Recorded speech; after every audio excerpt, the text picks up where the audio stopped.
పూరా local. Welcome to పూరా local. నిన్నటి దాకా తగ్గుముఖం పట్టిందనుకున్న బంగారం వెండి ధర నవరాత్రికి సునామీలా పెరిగిపోయాయి. ఈ క్రమంలో రీటైల్ మార్కెట్లలో గోల్డ్ అండ్ సిల్వర్ కని విని ఎరగని రేట్లకు పెరిగాయి. దసరా నవరాత్రుల్లో షాపింగ్ చేద్దామనుకుంటున్న తెలుగు ఫ్యామిలీలు అమాంతం పెరుగుతున్న రేట్లను చూసి అవాక్కవుతున్నారు. ఇలా అయితే ఇక భవిష్యత్తులో గ్రాము కూడా బంగారం కొనగలమా అంటూ రేట్లు చూసి ఆశ్చర్యానికి గురవుతున్నారు.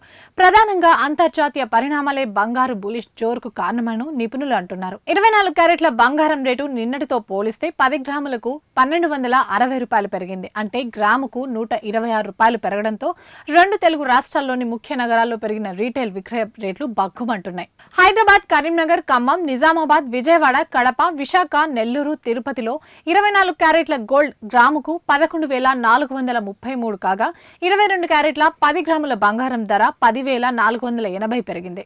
బంగారం రేట్లతో పాటు మరోపక్క వెండి కూడా తమ ర్యాలీని వారం ప్రారంభంలోనే కొనసాగిస్తోంది. సెప్టెంబర్ 22తో పోలిస్తే 1000 రూపాయలు పెరగడంతో తెలుగు రాష్ట్రాల్లో స్వచ్ఛమైన సిల్వర్ రేటు కేజీకి 1,49,000కు చేరుకుంది. అంటే గ్రాము వెండి రేటు 149 వద్ద విక్రయాలు జరుగుతున్నాయి.